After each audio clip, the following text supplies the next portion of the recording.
Good day, everyone, and welcome to the National Bone Marrow Transplant LINK, the Unique Needs of Adolescent Young Adult AYA Oncology Patients conference call. Today's conference is being recorded. At this time, I would like to turn the conference over to Ms. Jennifer Gillette. Please go ahead. Thank you so much. Yes, my name is Jennifer Gillette, and I am the staff social worker at the National Bone Marrow Transplant LINK. Welcome to all on the call today. This month's speakers will address the unique needs of the adolescent and young adult cancer population and deliver guidelines to help this community find appropriate support. It's our goal that today's program will inspire you and equip you with a new skill or idea as you learn how to go through this journey. A special thank you to the Leukemia and Lymphoma Society and our LINK partners for making this program possible. Just so everyone's aware, this is the outline for today's program. We will have just a couple minutes to tell you about National Bone Marrow Transplant LINK. Then we will go to our professional speaker, Dr. Connelly, and then we also have a survivor who will be speaking for us today, Sharde, who will speak for about another 10 minutes, and then we'll open the floor for questions, and then wrap up with telling you about future programs and resources. For those who may not be familiar with nbmtLINK, our mission is dedicated to helping individuals and their families from diagnosis through survivorship. We reinforce and complement medical care by providing resources, support, and education. Some of the resources we provide to help families navigate their transplant journey are our chronic graft versus host programs, our caregiver webinar series, our peer support mentor program for patients, caregivers, and donors, our second birthdays recognition program, and we have books, referrals, and emotional support provided by a licensed social worker. We provide a variety of other educational and supportive opportunities to the call you are on today. Please feel free to reach out to us if you're interested in any of these things. Before we begin today's program, I'd like to review a few housekeeping items to maximize the experience of all on the call today. Due to a limited amount of time, I might need to cut some questions or comments short, just in case there's any other callers on the line that have questions as well. We also ask that you just ask one question at a time and get back in the queue if you have multiple questions. Please also refrain from any judgmental statements towards your fellow participants, respecting that everyone handles this experience in their own unique way.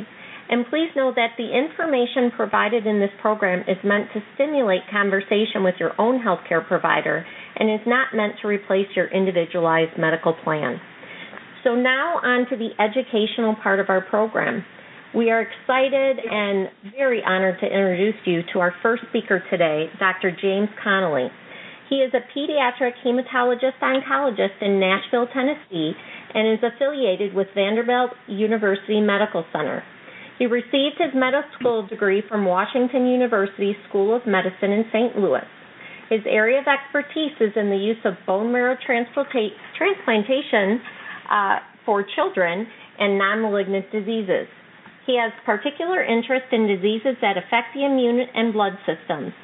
Currently, he sees patients in the Pediatric Bone Marrow Transplant Clinic and the Comprehensive Hematology, Immunology, and Infectious Disease Program. His research interests include finding better techniques to safely transplant patients with immune deficiencies and discovering unique ways to evaluate and diagnose disorders of the immune system. Dr. Connolly is passionate about serving the adolescent and young adult cancer community and currently serves on the board at nbmtLINK to help us develop better programs for this community and all affected by a bone marrow transplant. Thank you so much for joining us today, Dr. Connolly. Well, thank you for that very nice introduction. So welcome to everybody on the phone call. Thanks for joining in, and hopefully this will, as was mentioned in the introduction, really stimulate some good discussion. So I'm a pediatrician, but I actually take care of both pediatric and adult patients, both patients who go through bone marrow transplant and have other blood disorders. So although the majority of my patients are in the pediatric range, I've seen patients well into their 70s, and so I kind of have the whole spectrum of care for patients across the age ranges. But, the AYA population, the adolescent young adult population also has, kind of really a personal piece to me as well, and why I really kind of got interested in oncology and transplant. So I'll start with just a little personal story, and then I'll get into talking about, what our approach to the AYA population, some of the challenges that we have seen as providers. So when I was in medical school in St. Louis, kind of at the end of our third year of medical school, one of my good friends and roommates was actually diagnosed with leukemia, acute lymphoblastic leukemia. And so I'm trying to think of what age we would have been there, so we would have been around 23 or 24, so kind of right in the middle of the AYA age group. And as you can imagine, we were kind of, getting to our fourth year of medical school, which is kind of the highlight of your medical career because you've kind of gone through the rigors of medical school, and the fourth year is really allowing you to kind of explore some areas of your medical interest. The workload isn't quite as intense as the previous years. And so in a lot of ways, my friend and roommate was, kind of, having everything was going great. He was very smart, very good in school, so very successful. He had a well-established and great family and peer group. And, essentially all of that was really, to some extent, taken away when he was diagnosed. Because he wanted to, receive treatment at Washington University, and also because, I think he was well established from his academic career there. He actually received treatment, while he was, still in medical school. But as you can imagine, it was a large impact on his academic career. He had to take a pause in finishing his schooling. It certainly impacted his relationships with his family and his friends. And, of course, I saw firsthand just how, difficult cancer treatment is and the toll it takes not only on the person with cancer but all their caretakers. So that really kind of sparked my interest in oncology and transplant, and also, I always loved kids, so I gravitated towards that population. But the good news is, my friend and roommate, is really a remarkable person. He has gone through transplant and has had, long-term complications from chronic graft-versus-host disease. But he is a prominent leukemia researcher and, has really, taken, this horrible disease, and I think really not only motivated me to work with these patients, but also has motivated himself. So that's, kind of my first experience with the AYA population as well. And just to kind of define what that means, since it can vary from country to country, but it's really a very distinct group of patients, since it really kind of bridges pediatric and adult services. And, as we'll talk a little bit about, there are some pieces of pediatric and pieces of adult services which, if combined in the right way, can really serve this population well. I think historically this population has been a little bit underserved, part of because of the disconnect between pediatric and adult services and because of a lot of the unique needs that these patients need. But the age range that our country uses for adult and adolescent is age 15 to 39 years of age is kind of the standard definition for that.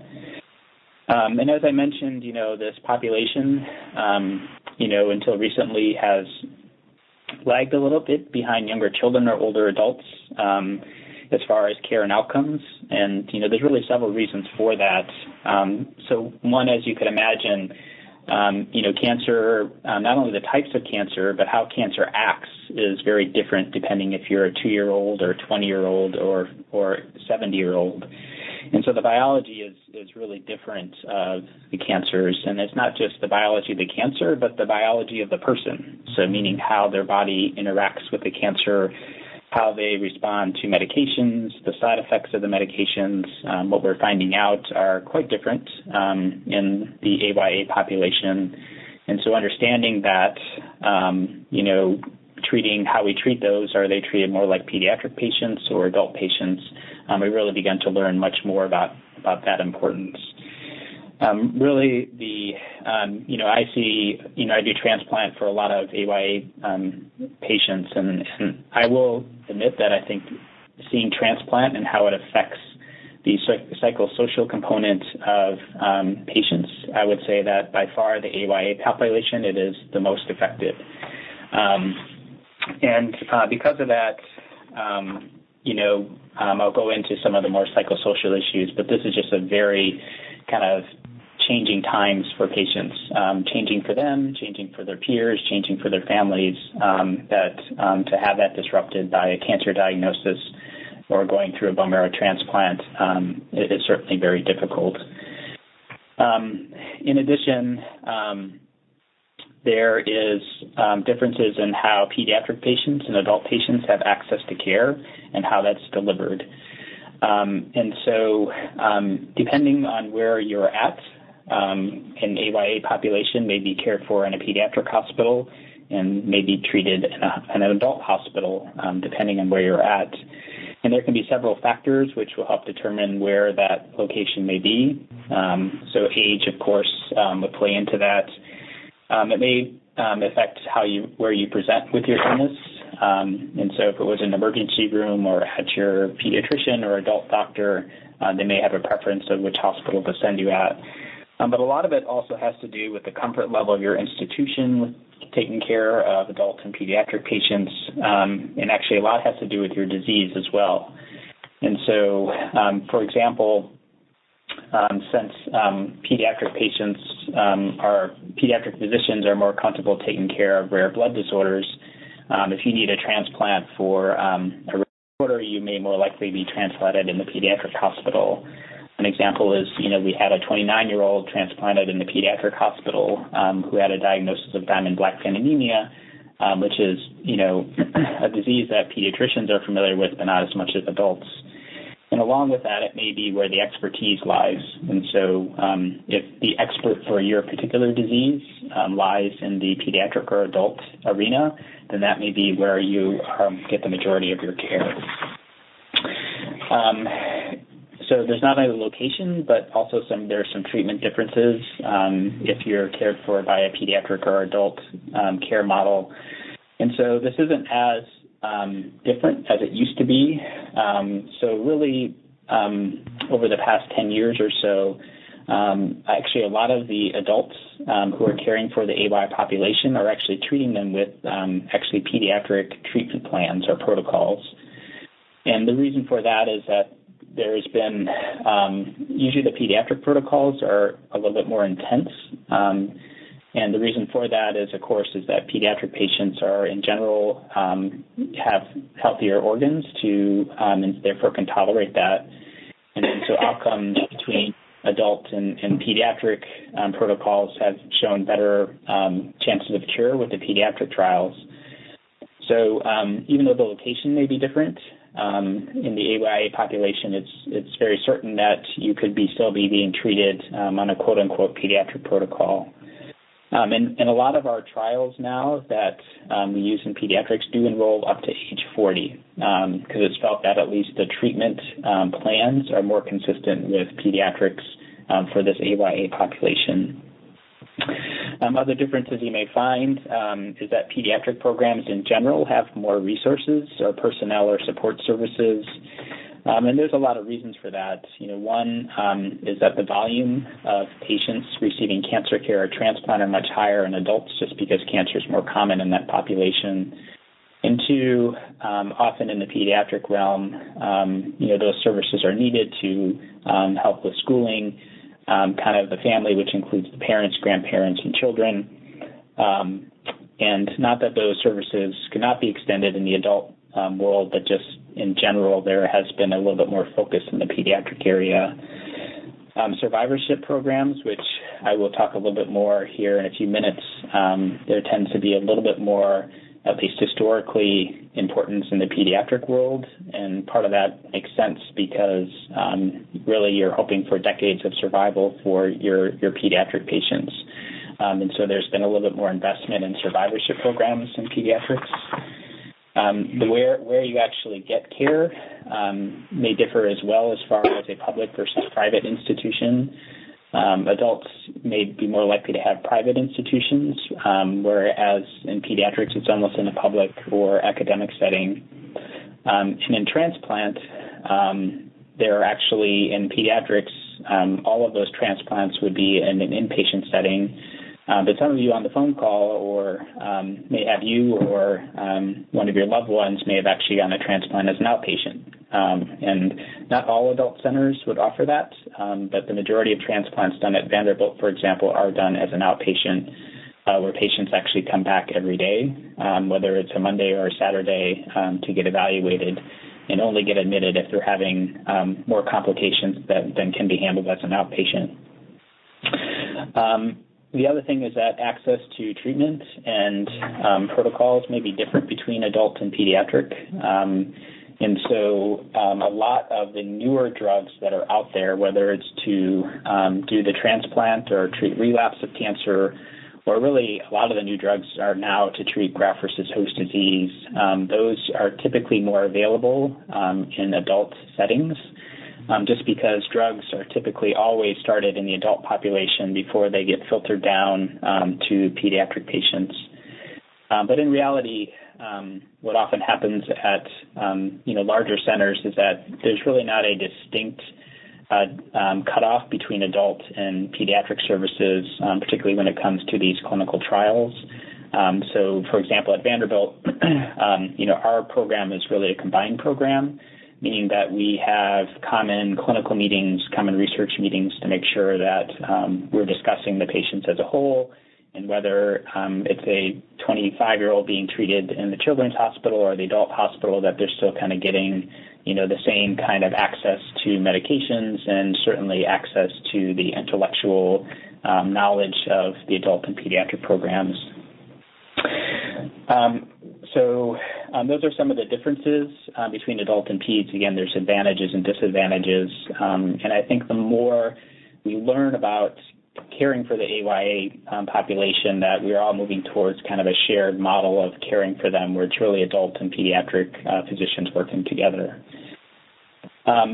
So what are some of the challenges that we see, and that I'm sure you experience going through that? As I mentioned, that there are these incredible life changes that are occurring during this age, which will impact, how you go through the transplant or cancer care. And so, of course, as you're turning 18, you're having increasing independence.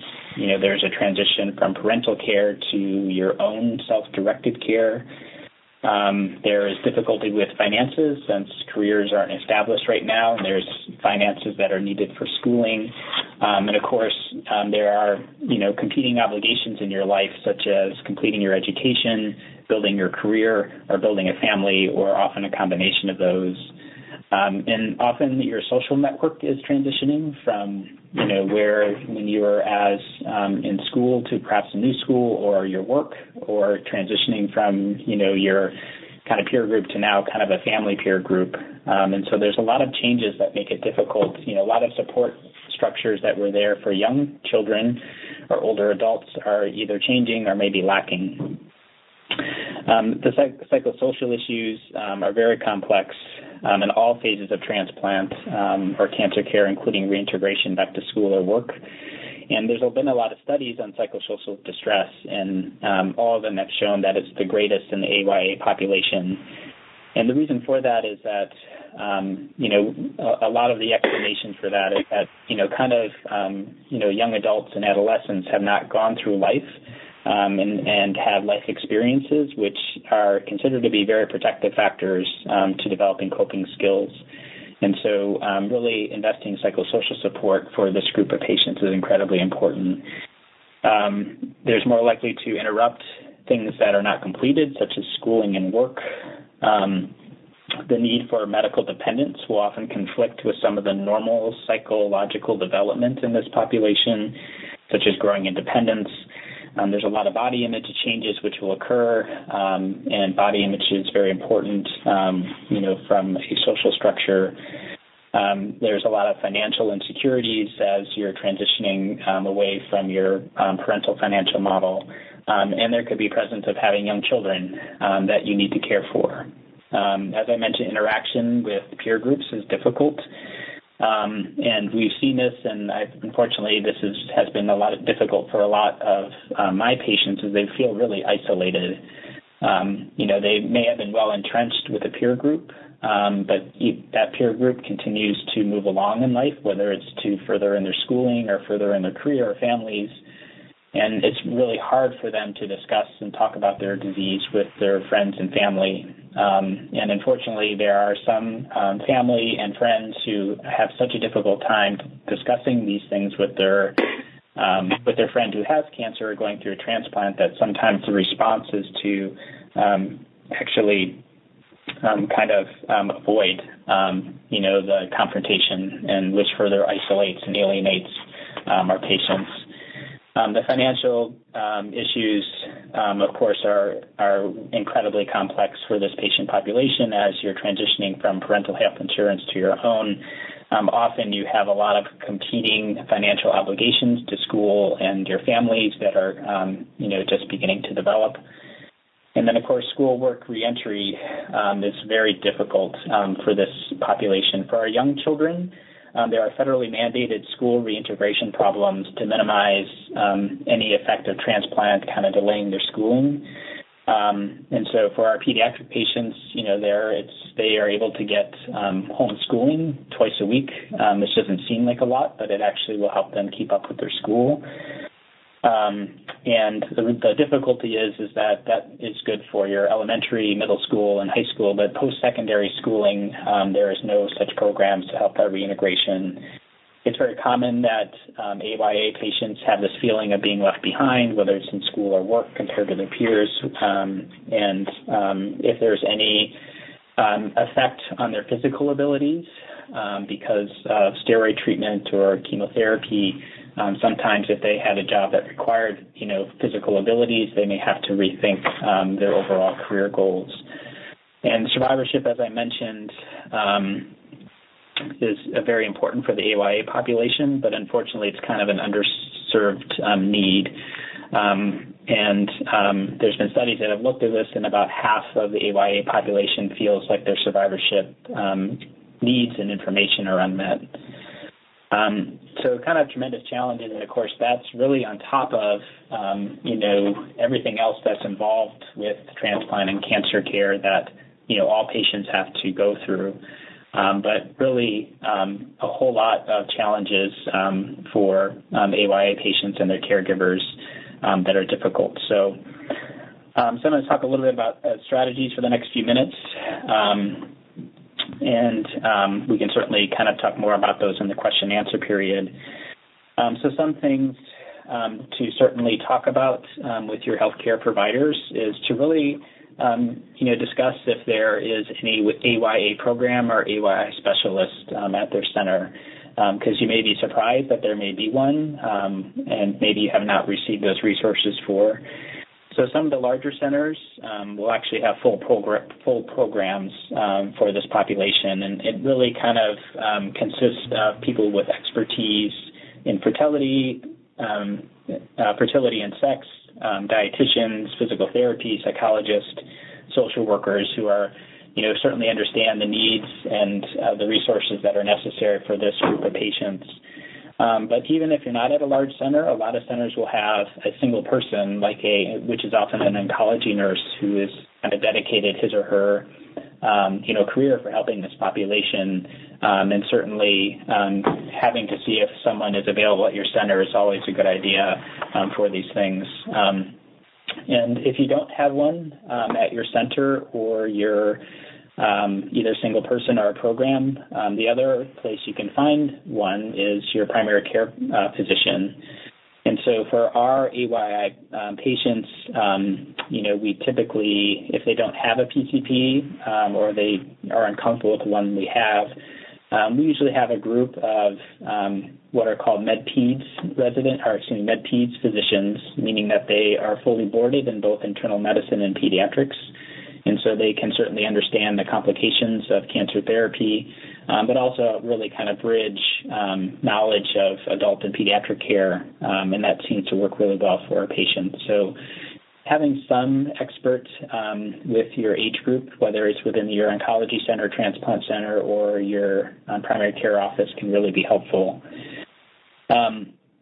You can also discuss if there's any particular provisions at your center for the AYA population. And so some examples that some centers will do is they will have different visiting hours.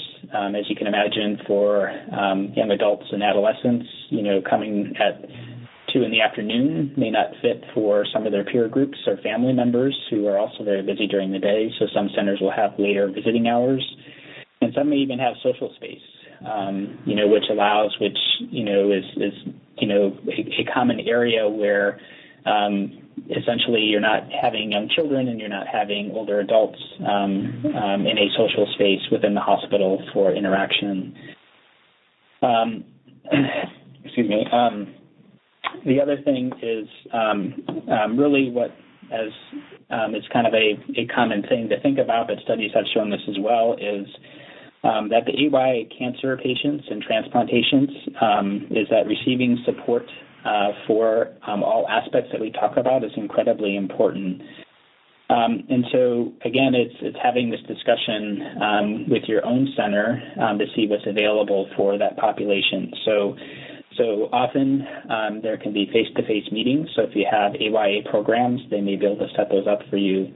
But I know it's been incredibly helpful, and I do this more for my AYA population than any other age group that I care for, is when I first meet them, is talk, would it be helpful for them to meet a peer at our own institution? So somebody who may have a similar age, ideally similar interest, who has gone through the process of cancer care and transplant, who could essentially serve as a mentor, and that tends to work out really well for that.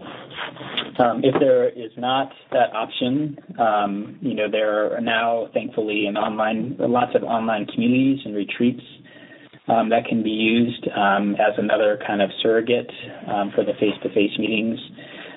So blogs, a lot of my older patients who would like to use blogs as an easy way to kind of communicate with friends or families or neighbors, which is a kind of an easier way to kind of, tell your friends about what's going on. With that, of course, there's also online message boards and hashtags and tweet chats, which I'm not an expert in those areas, but certainly there are a lot of great social media outlets for these. There's even kind of meetings and consortium meetings for the AYA population. The stupidcancer.org every year, for example, has a Cancer Con, which I think is a play on the Comic-Con where they serve an AYA essentially meeting, and you can kind of look online to see what they have kind of covered. And when I was kind of preparing for this discussion, I kind of looked at what their schedule was, and it's a lot of social interaction mixed in with kind of educational, kind of talks. And so it looked very interesting, and I'll certainly kind of mention it to my patients in the future. I think they move it every year, and I think this year it might be in Seattle, but you can certainly kind of look into that as well. There's a lot of great websites that can provide good information. So in addition to the nbmtLINK, it provides a lot of support services and information. Kind of stupidcancer.org, I mentioned that one earlier, is often a popular one for the adolescent and young adult population. Certainly the Leukemia and Lymphoma Society website provides a lot of great information and resources. And Livestrong is also another good website. Again, this is really just a handful of ones that are out there. Often, if a lot of my patients have fertility questions, Livestrong has actually a lot of really good fertility, not only information, but resources, if that is important, which I think is very important, for patients to learn and get resources if they're there. The other thing is how you can kind of communicate with your medical team. And so a lot of electronic medical record systems now that we use to document our care for patients has the ability of direct messaging with patients. And so seeing if that are easier ways to communicate with your team is good. And so some caveats, we've had families try to communicate with us through Facebook or some of those other social media platforms, which is definitely not a good thing to do as far as, first of all, medical information should be protected and documented, and that's certainly not an appropriate way to communicate. The other thing is certainly talking with your medical team early throughout all of these things. So, whether that's in decision-making, certainly talking with your, early on with your medical team, who you want to be involved with your medical decision-making. So whether that could be your significant other, your parents, those people need to be outlined with your care providers. A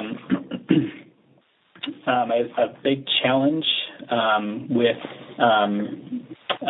for the AY population is how do you discuss this with your peer and family group?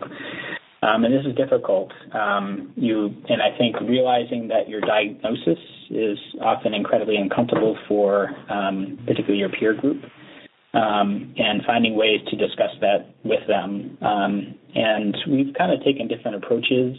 With our AYA, we kind of talk with them about how are they discussing it with their best friends, or how you're discussing it with your family members, how you're discussing it with your children. And kind of depending on what social group they have discussions with, we can certainly help with that. Some patients will bring their friends with them to a clinic appointment so they can see what it's like for me to get chemotherapy or for me to get an exam for chronic GVH. And to allow them to ask questions. Now, obviously, that person would have to be incredibly comfortable with the diagnosis and what their friend is going through, but that is certainly one thing that has been used. But we can also certainly provide some guidelines and thoughts on how to do that, have those conversations.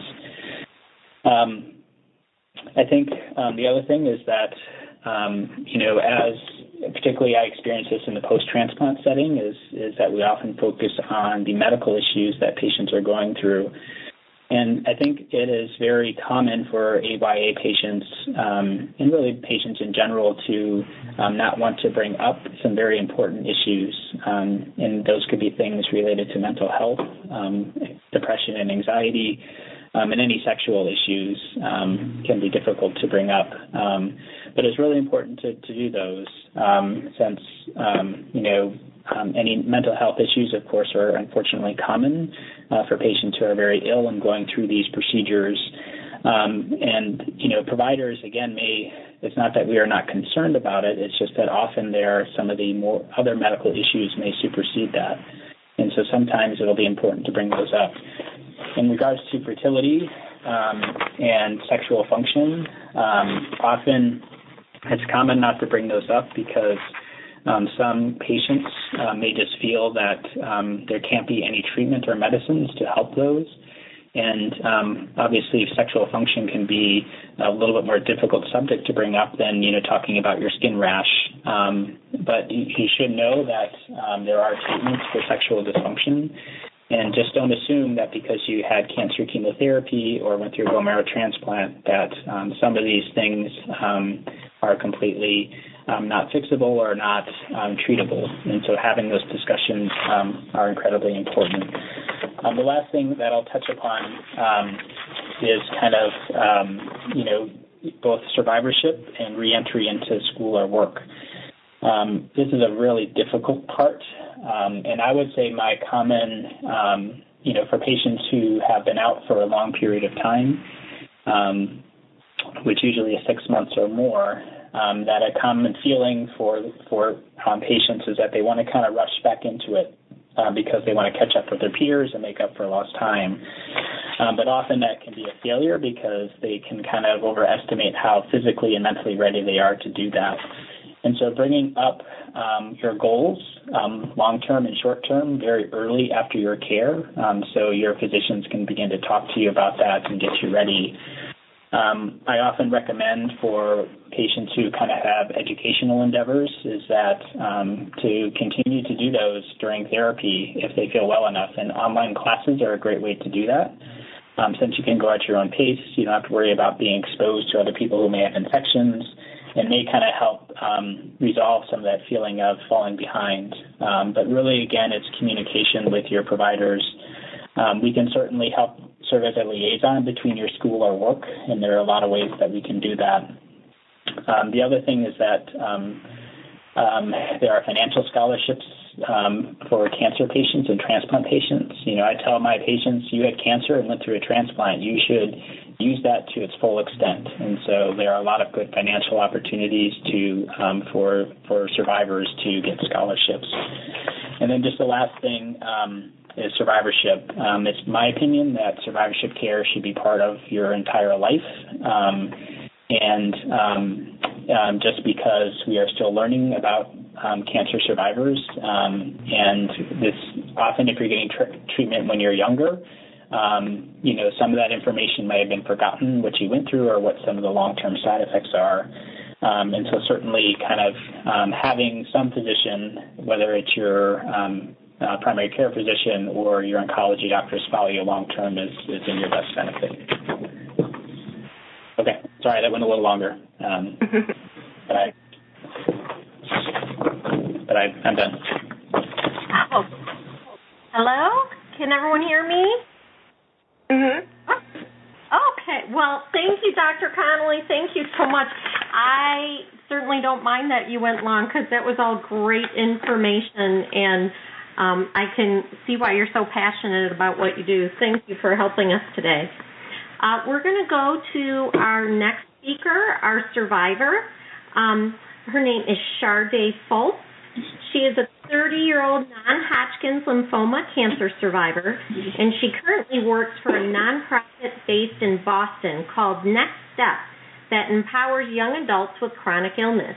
Here in Michigan, she's studying social work and works in home health care. When she isn't advocating for the young adult cancer community, she enjoys teaching dance classes, hosting game nights with friends, and writing poetry. Charday's current goal is to earn her master's in social work and use her education and skills to continue to empower young adults. Thanks so much for joining us today, Charjay. Hi. Thank you for having me. And hello to everyone out there. I think I would like to first just say, and I'm getting emotional, but how moving it was to hear you, Dr. Connolly, speak to my experience and the experience of so many of my friends in the cancer community. It's just so rare to hear people say those things out loud and say, this is what this demographic has to deal with. So I didn't anticipate that, but I was like, whoa, what's happening? And it really meant a lot. And I think, and I assume, and as you said, part of that passion is because you saw that with your friend in med school. You witnessed how that affected their life. So anyway, thank you for that, Dr. Connolly. It got to hear that. So I will start with just a little pinch of my cancer experience, sort of the Cliff Notes. I was diagnosed with non-Hodgkin's lymphoma in 2009. I was 20 years old. I was in college as a dance major pursuing a dance career. I was there on academic and talent scholarships, and my dream was to tour with Alvin Ailey. And, of course, life happened, and unfortunately I found that I had a really, really bad cough. By this time I was at home with my mom and working, and the cough was it seemed like it could shake the house. And me, I'm thinking, I'm a dancer, I'm healthy. Anytime I get sick, I'll be sick for a few days and it'll go away. But the cough persisted, And over time, I developed a mass on my clavicle, and I remember looking in the mirror, and I was like, Mom, what's happening? And she basically begged me to go to emergency, and, long story short, they found a mass in my chest the size of a small watermelon, and I was diagnosed with non-Hodgkin's lymphoma and pretty much went straight into treatment for that. So I had chemotherapy treatment, I had radiation, and I think that happened over the course of about 2 years, and it shrunk the mass, but it wasn't quite enough. So ultimately, we did an allogeneic bone marrow transplant, and thankfully, and this was in 2011, thankfully the transplant worked, and however, it was a very, very long recovery. The actual recovery for the transplant was short in some spectrums. I have a friend who was in the hospital after her transplant for about a year. Me, I was only in the hospital for 3 weeks. So that varies. But after staying in the hospital for a while, I got C. diff, which is a very bad infection, sort of one of the worst things you want to get during a hospital stay, especially after you just had a bone marrow transplant when you have virtually no immune system.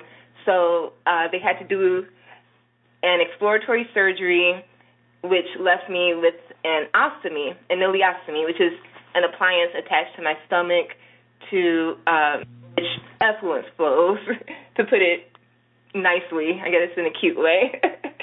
And after that surgery, there was, of course, more recovery, and then eventually I did develop graft versus host disease, which Dr. Connelly mentioned.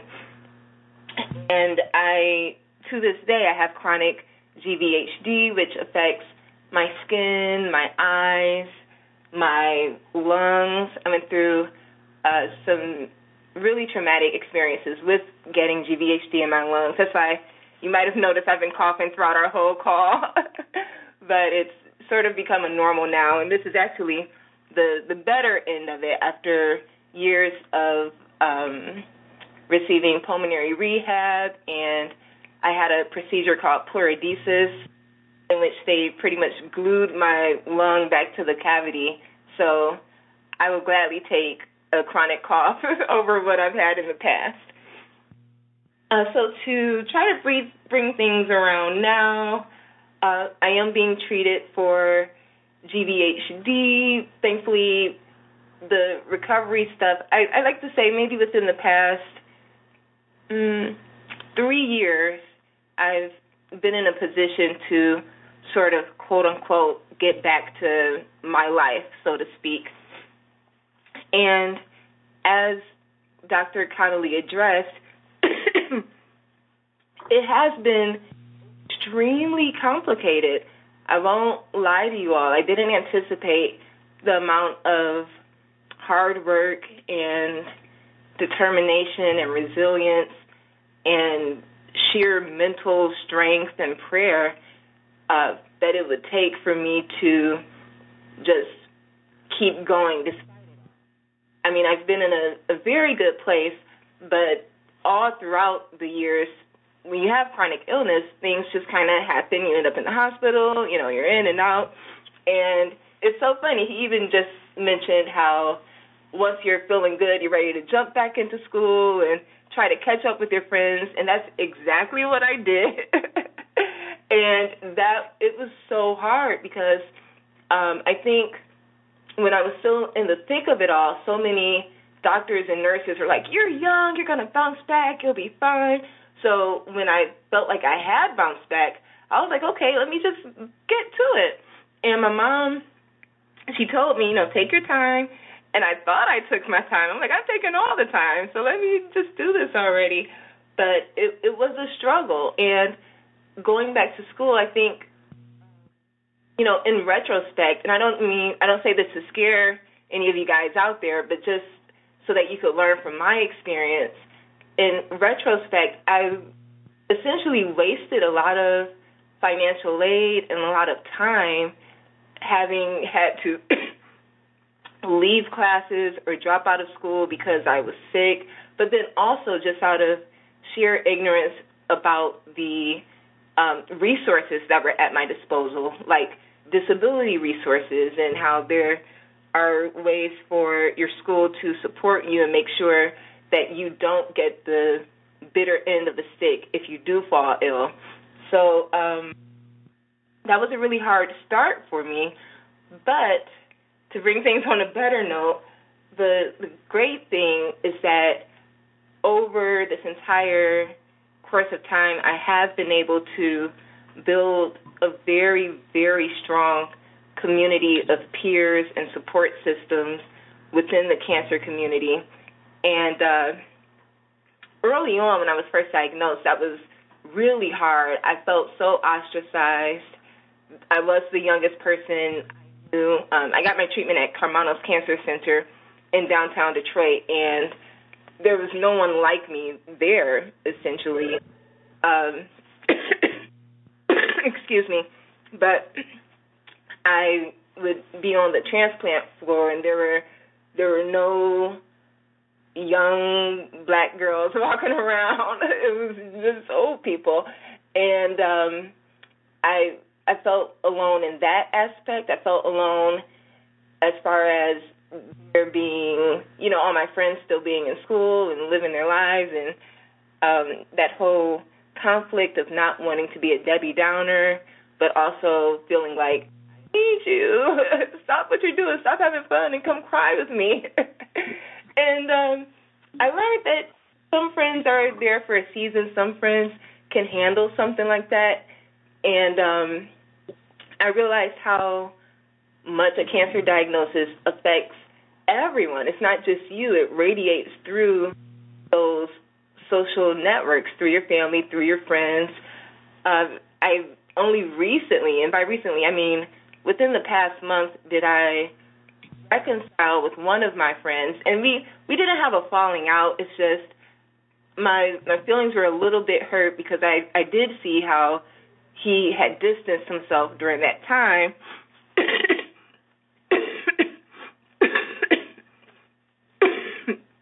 Oh, excuse me. But I was diagnosed on his birthday, on my best friend's birthday, and it took speaking with others to realize that's something hard for someone to digest, even if they aren't the person that was diagnosed, And when I finally spoke to him, here's the thing. Two of my best friends, I won't be too long-winded. Both their birthdays are in October. I was diagnosed October 7th. So one friend, I was diagnosed right on his birthday, and my other best friend, he found out about my cancer on his birthday. And neither of them ever brought it up to me until like a week ago when we were just talking. I was like, oh, my gosh, I told you on your birthday. But all that's to say is that everyone hopes in their own way, and we were young, and it was a life-changing thing.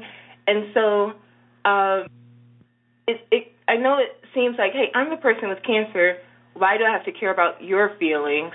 But it takes having a strong support system, someone who can tell you this is affecting you, but it's also affecting all of us. And it doesn't mean that you have to go out of your way to try to reconnect whatever connection might have been lost, but just try to be mindful of that and sensitive to the fact that this is something traumatic and it spreads throughout these circles. So let me find my way back to where we are now. So anyway, I, over time, have developed a very strong support system through, I believe, early on when I felt most isolated, I couldn't even leave the house after transplant. So my family was always there, but also I got online because I'm like, I need people who understand. I need someone who gets this. And I found this super obscure website called Planet Cancer. I don't know if it's even still a thing now, but I got on Planet Cancer, which is like a little social network cancer folk, and I actually met a man named Stefano who lives in Italy who had been diagnosed with the same diagnosis 10 years prior and also had a bone marrow transplant. And his wife, Yaya, had been his caregiver all the way through. So we connected online, and it was just like, wow, oh, my gosh. And he told me, what treatment was like and sort of gave me a little sneak peek into what was ahead. And they even kept in touch with my mom and helped her with ways how to, with dealing with me because I was a little bit crazy on steroids. And even if we fast forward a little, they've been my friends ever since. They're like family. They've come here to the U.S. and stayed with me. Actually, they were here right after my bone marrow transplant, and were such a great support to my mom and myself. And anyway, it's just so odd. Like, these random strangers in Italy are now my family because of cancer. But anyway, that was my first connection to anyone who had dealt with anything like this at my age. And then once I was able to get out of the house, once my mom gave me permission, and thank goodness for her because I couldn't have done any of that without her. So I feel just super blessed because I know not everyone has a strong family support system. And she really dropped everything to take care of me. But I digress. So first it was Planet Cancer. Then after I was able to get out, I reached out to our local Gilda's Club here in Detroit. And actually that's where I am right now holding this call, so I'm still very close with them.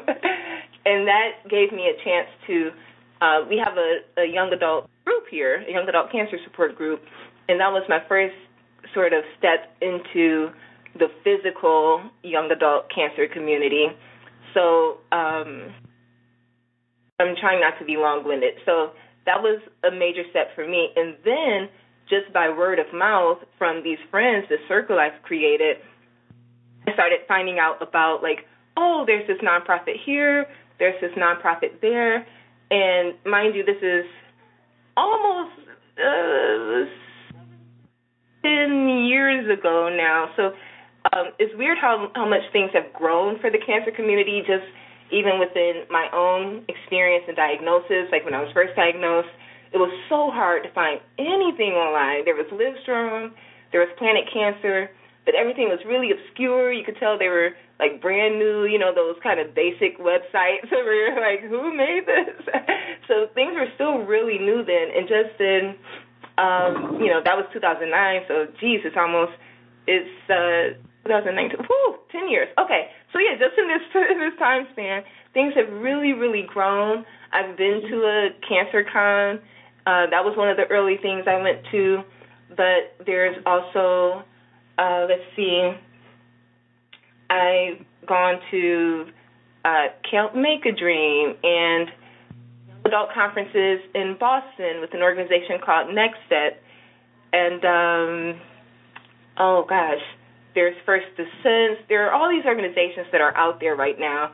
And I tell you, each one of them has something unique to offer to a young adult as far as, like, ways to channel parts of yourself that weren't aware that were there, to challenge certain strengths, and also to sort of push you to stretch your boundaries a little bit. Personally, I did find that my cancer experience left me terrified in some ways, just frankly straight up terrified and shaken. Like I was this bright-eyed, bushy-tailed gal. The world is wonderful. Life is going to be awesome. And cancer really shook that. It took me off of this trajectory that I thought I had mapped out so accurately. So when I went to, before going into these programs, there was trepidation when it came to trying new things or hoping even sometimes, because at this point I felt things just tend to go wrong, you know.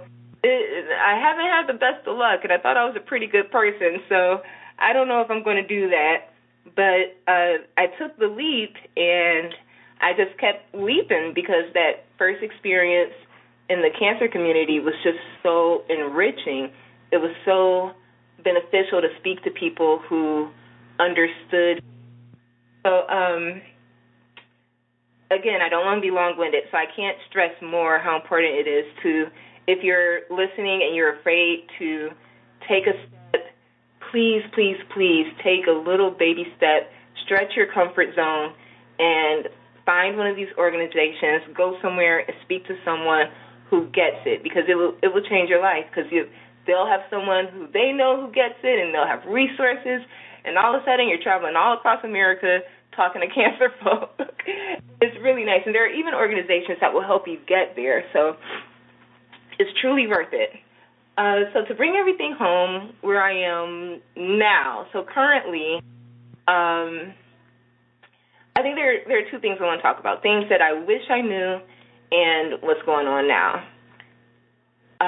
So I'll tell you what's happening now first. I'm currently in that transition between getting off of disability and going back to full-time work, and I am transferring from taking classes here and there to full-time classes at a university. We have Wayne State University here in Detroit. So things are scary for me right now. I won't pretend I have it all together. Things are really scary because I'm having to take another leap. Thankfully, here in Michigan, in the phase where I'm in with having lived on disability, I currently have a year to sort of flex my wings and apply for jobs, and they sort of give you a window to keep your disability even if you earn more than gainful employment, just in case, God forbid, you have to get back on. So I'm kind of in this phase where I'm just going to job interviews and throwing resumes everywhere and seeing who catches it, and also excited about truly, being able to devote this energy into school and not fear too many health issues interrupting that. But the truth is I do still have health issues. The graft versus host disease it sort of is, I guess I could say it's mercurial. Sometimes I have bad days. Sometimes it's a little bit harder to breathe, and sometimes I have all the energy in the world, it seems, and there's literally no way to anticipate how I'll feel when I wake up. But what gives me the confidence to apply for these jobs is because through these social networks in this community, I've learned, hey, you have rights as an employee with disabilities. You reserve the right to, you shouldn't have to fear working and not making doctor's appointments, which I still have a lot of doctor's appointments throughout the month just to maintain my wellness and my health and have breathing treatments and all that jazz. So it's been a very thoughtful process for me, a process that has required some courage and sheer hope and trust in myself and my skills. And then health-wise, I just don't want to leave anything out for y'all because I really want to be able to say I did my best for you. So let me think. So my most recent large health problem has actually gone back to graft versus host disease, which is, and I hope this isn't sharing too much, but I do want to be frank with y'all that I did get vaginal graft versus host disease, which I didn't even know that was a thing, but in retrospect, it it's your skin, and I had GVHD of the skin. So that required an extremely invasive procedure and lots of therapy afterwards. It sort of took me by surprise because actually, just as Dr. Connelly said, I got to a point where I figured this is just what life is going to be for me. This is a side effect of having a bone marrow transplant. I won't have a sex life. That was just a pill I had to swallow. And I spoke to friends, of course, and I'm not sure how to say this. I'm not a sexy gal. I don't talk about that stuff, so that's why here I am 7 years later finding out all this information, because this isn't something that I would speak to anyone. So, but I feel I need to say it now because I really don't want anyone to have to experience the experiences I've had.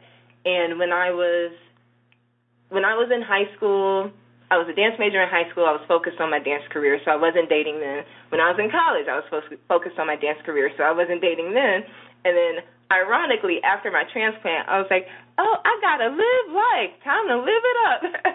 And I had a date, and then I found out I had all these emotional issues that I never addressed regarding how much I had changed physically and how I felt about myself, which, again, tags on to things that Dr. Connelly addressed. So I wasn't pursuing any sort of intimacy with a man. I think I just wanted to say, you're pretty. I apologize to interrupt you, but I know we are past the hour already. I'm going to have you maybe conclude that thought as promptly as you can, and just so that we can conclude the hour for people. But I know we went over today. There was a lot of really great information, but also if anybody has questions, I do want to make sure we allow a couple if Dr. Connelly and Sharde have time to do that. Sure. Sorry. That's okay. You know what? You both had great information. Dr. Connelly, are you still on the line? Yes, I'm free for any questions that are out there. Yes, I am so sorry because, like I said, I think we just didn't realize we probably could have done an hour and a half very easily here because there's a lot of great information. But maybe if you can just wrap up your point really quick. I believe you are also saying you wish you knew something, and then maybe we can open it for questions.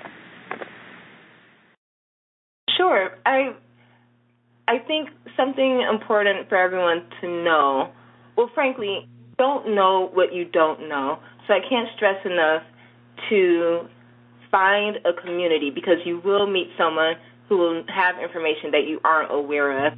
Have someone who will be able to tell you who you should reach out to, who you should talk to, and then start talking. Speak to your health team and you can trust and you can be vulnerable with, so you can speak about the stuff that you don't really want to talk about but you need to learn about.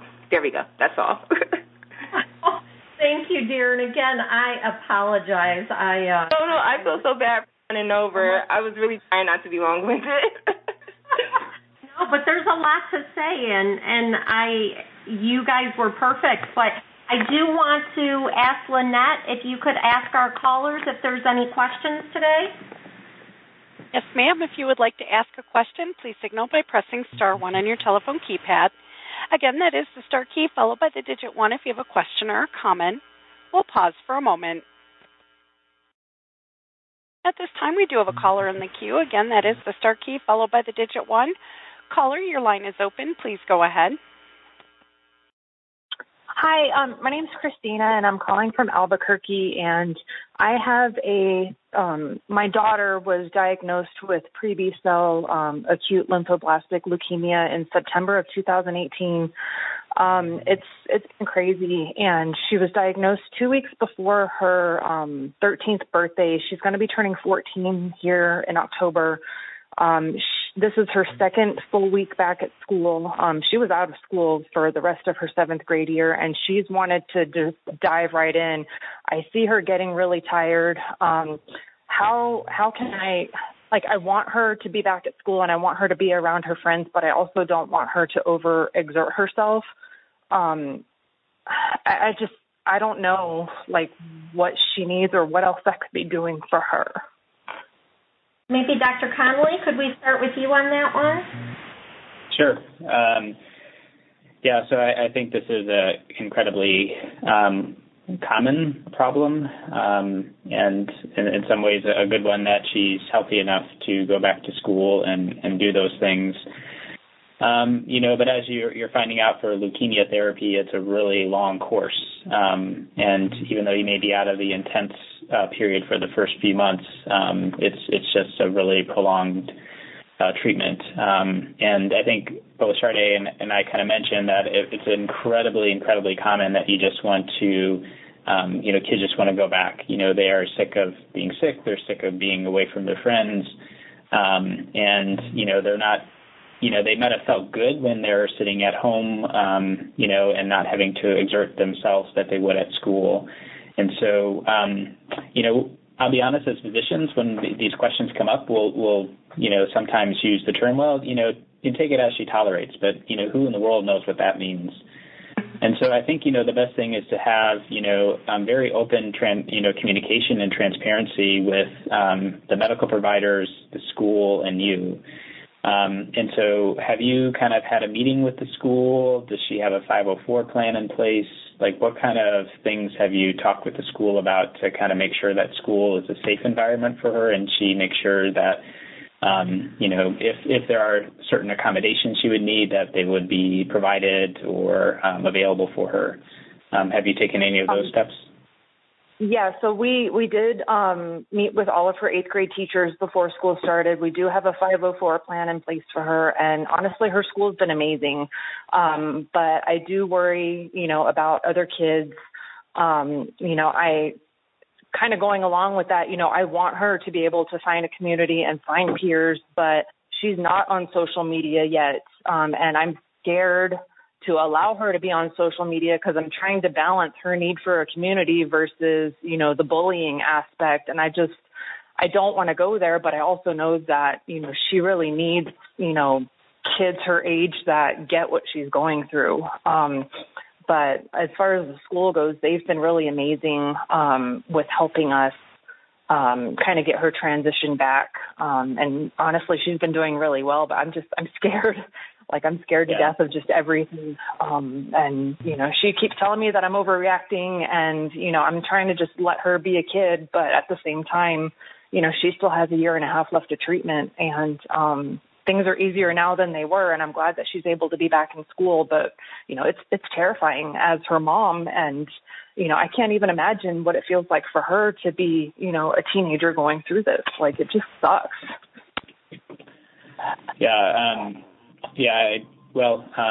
I think it's scary to have a 14-year-old in general, and then having to add all the extra stress for you and your daughter.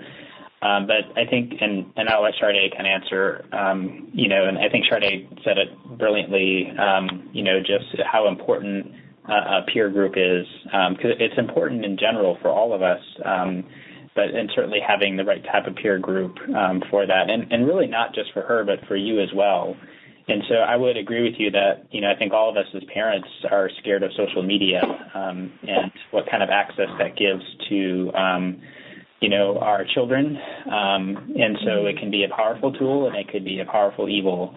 And so my advice is that, it's important for her to connect with, people who have gone through what she has gone through and how they dealt with integrating back into school and their peer group. And so there are some, certainly these cancer groups, which are online, provide kind of safe venues to kind of make those connections and ask questions. And a lot of these are really dedicated for the AYA population and to provide a safe manner for that. I do kind of caution families, that when you venture out into social media, it's not just kind of all the other things we worry about social media, but also, how you have to be careful with your medical information that you're putting out there. And so some of the sites, have kind of private messaging and, kind of more protected areas. But you do have to be careful kind of putting it on the more kind of common platforms. So that's why I recommend to families to kind of stick to some of these more trusted sites, which kind of know how to safely manage social media in kind of this very kind of difficult and, kind of protective environment. And so I think, getting her, if it's not in Albuquerque, but certainly there are ways for her to kind of reach out to make those connections. And I think you saw with Sharde, just how valuable it was for her to kind of speak to somebody who's gone through it with her. Right. I wish, this call would have happened, 7 or 8 months ago when she was first diagnosed, because, she's been very isolated. She's an only kid. So, she was just home, with her mom or home by herself. So, yeah, it's been very isolating. Like I said, I'm glad that she's back in school and she's able to be around her peers, but she definitely needs more avenues to, find people who are going through what she's going through. So. Yeah. And I would say the same thing for you as well. I mean, these kind of ways to connect are not just for patients, but also for, their caregivers that have gone through it. And, having other moms that have certainly gone through this and talking to them, how they handled it, how they talked to their daughter, how they dealt with the peer groups, I think would be valuable for you as well. Okay. Thank you so much. Thank you. Do we have any other callers, Lynette? And at this time, there are no additional callers in the queue. Okay. Well, we're going to come to a close today. I want to thank everyone for joining us. I can't thank Sharde and Dr. Connelly enough. This has really opened up some great discussion about this, and I know I feel I've learned something today as well. Just so everyone knows on the call, we do have a survey that will be coming out. This helps us to know how to better our programs for you. And just a heads up also, Dr. Sergio Giralt will be joining us next month, educating us about blood cancers, and he will include some discussion about CAR T cell therapy, as well as we'll have a survivor, Jacelyn Herman, who will share her experience with CAR T cell therapy and what helped her cope. If you'd like any further information about survivorship issues or supports available, please feel free to call us at the link 1-800-LINK, LINK-BMT. We are also looking to expand our peer mentors for those that are calling to speak to someone who has gone through this. So if you are a survivor and interested in being a peer mentor, please reach out to us as well. Thank you again to our speakers, sponsors, and link partners, and all for joining us today. Have a great day.